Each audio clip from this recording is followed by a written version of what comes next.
PBA Finals Game 6 winner go home para sa Hotshots. Makakasungkit pa kaya sila rito mga boss? First quarter, 8-0 run para sa Magnolia na inumpisahan ni Alalon. 6 na 8 points galing sa kanya. Agad nakabuo ng momentum ang Hotshots. Maaga din pinasok sila Poly at Abueva na parehas na kumana agad ng puntos. Halfway mark, 8 puntos na ang hawak ng kalamangan ng Hotshots. Dinakdakan pa yan ni Tyler Bay. Ian Sanggalang nakakuha pa ng foul sa 7-time MVP ni si Kraken Junmar Fajardo. Pero bumira din dito ang SMB at leading score si Fajardo na may 6 points at tig 5 puntos naman kay Boatwright at Don Trollano. Naibaba nila ang 4 ang kalamangan na Magnolia, 26-22. Second quarter, paulanan agad ng 3 itong sila Chris Ross at Mark Baroka.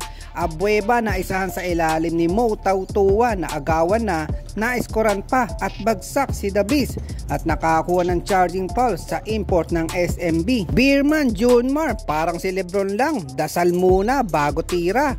Naipasok pa ang 3. Dalawa na sila ni Trollano na may double digit sa SMB sa Magnolia. Si Gio Alalon at Sanggalan ang nananatiling consistent sa opensa.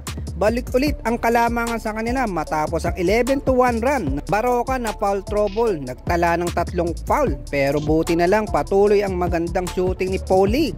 7 sunod-sunod na puntos mga boss, kaya naman kontrolado pa din ng Hotshots ang kalamangan sa halftime 51-46. Pasok tayo sa third quarter mga boss, patibayan ng opensa sina CJ Perez at Poly. Kumana ng 8 sunod-sunod na puntos mga boss si Predator, pero bawi naman ang 6 na sunod-sunod ng puntos ang angas ng Tondo. Dumali si Mark Baroka, 3-pointer. Dito nga pumalo ng kalamangan ng 11 points ang Magnolia. Gio Alalon, isang malupit na pasa para kay Tyler Bay sa corner. Parang ginalit dito si Poly mga boss at lumabas ang 100%. 22 points na siya dito para sa angas ng Tondo. Finally nakapuntos na rin itong si Cruz, 3-pointer para basagin ang momentum ng Magnolia. Benny Boatwright aggressive sa dulo, humabol pa ng 4 points ang import ng Beerman para maibaba sa single digit ang kalamangan ng Magnolia. 82-73. Heto na, fourth quarter na, di pa tapos ang bakbakan. Heto pa ang run ng Beerman. CJ Perez corner 3 points at layup mula kay Boatwright, 90-84. Kaso pamatay sunog itong si Rob De La Rosa para sa Beerman. Big 3 points ang ginawa. 3 minutes mark, dumali ng 6-0 run. Jericho Cruz nakaisa pa at ganun din kay CJ Perez, layup 95-92.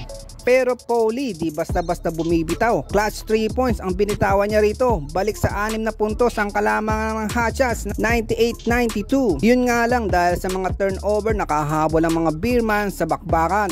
Layup muli kay Perez at isa pang matinding 3 mula kay Cruz.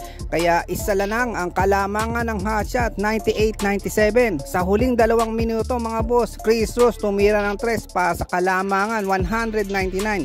Isa lamang ng Beerman at sa huling sandali nakakuha ng Beerman ang champion. Chok ang mga Magnolia Hotshots dito.